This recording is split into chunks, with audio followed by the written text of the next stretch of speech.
I've done this before, woken up in the same position, after the same dream. I've got my morning routine down to an exact science. In a moment, I'm gonna brush my teeth. It takes me about a minute. Gotta get all those places the dentist tells me to. Then I get dressed. 5 minutes, 42 seconds.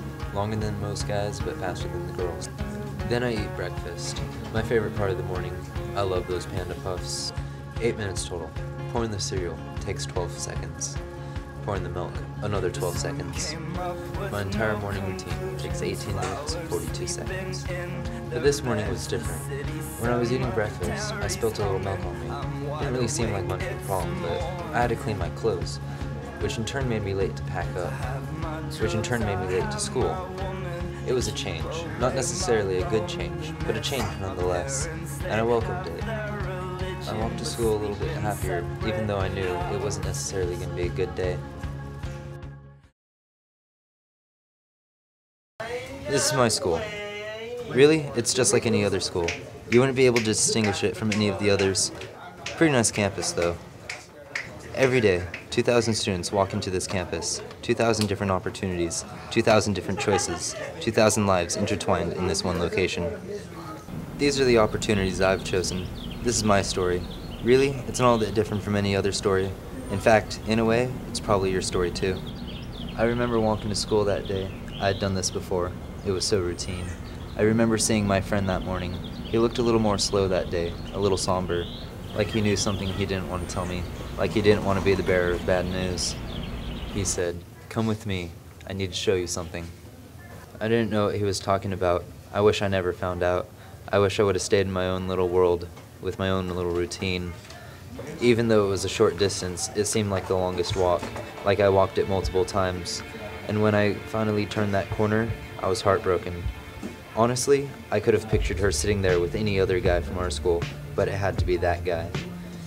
She came up to me afterwards and tried to explain it to me that it wasn't her fault. "Babe, we kinda need to talk." That was just the first of her cliched excuses she used to try to shift the blame onto me. Can you believe it? Tried to blame me, my fault for her cheating.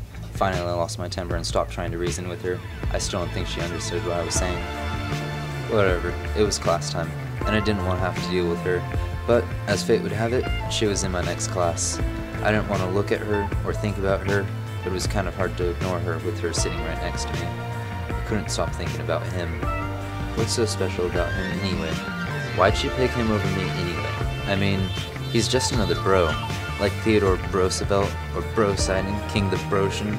I just don't understand. I had to get him out of my head because it was test time. I had studied and was ready for the test, but when I put my pencil to it, I just froze. I knew all the answers to the test, and it wasn't hard, but all I could do was stare at it. My mind was elsewhere. I started thinking about how my day should have been. My regular routine, where I wasn't greeted in the morning by my friend, but by my girlfriend instead. She would wait for me and greet me with a smile and a wave, and we would hug, and we would walk off to class, holding hands, and enjoy each other's company, instead of sitting here awkwardly in class, like we are now. I was consumed by my thoughts, so much so that I didn't even take the test. When my teacher finally found out, he wasn't very happy. He started to yell at me. He started to say things like, "Elliot, you're not even trying," and a bunch of other bull. I just sat through it all silent. He couldn't possibly see things from my perspective. I ended up just sitting there thinking until the bell rang. Lunchtime wasn't that much better. I realized I was really hungry since I didn't get to finish my breakfast, but when I looked into my bag, I found there was no food. I must have forgotten to make my lunch. How can I have forgotten such an important thing? My friend looked over and also noticed that there wasn't any food. He kindly offered me some chips. I had this impulse to refuse it, and I just went with it. Before I had a chance to think about my decision, my teacher came up to me. He wanted to tell me that he had heard about my day and that I could retake the test after school. At first, I had another impulse to deny, but I thought about this one. It was a test. I was a bit confused because when I followed my last impulse and refused the food, I felt a little happier, even though I was still hungry. But this impulse went against everything I had learned, so I decided to take the test, even though I knew it wouldn't make me happy. As I walked in, my teacher was genuinely nice and cared about me. He tied my success on this test to success later on in life.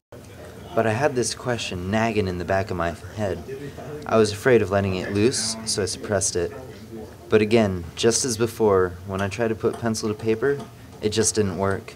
This time, my mind wasn't occupied by my girlfriend, but by that question in my head.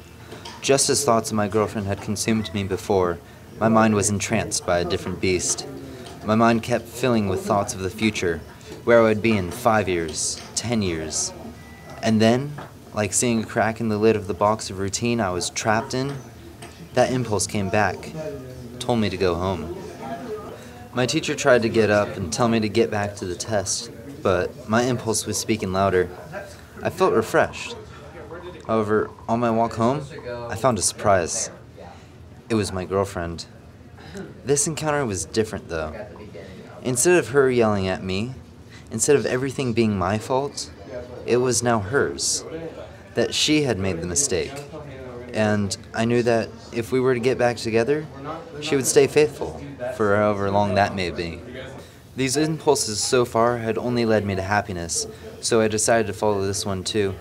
I told her I wouldn't take her back. That question that was nagging me in the back of my head, is this really what I want, was now out in the open, free for me to analyze it. And these impulses that I've been having weren't really impulses, they were just my wants that I've been repressing. So now, I still don't know which is the correct path to take, but I do know that the one that I was on wasn't it. So hopefully, next year, I can be one step closer to figuring out what I want.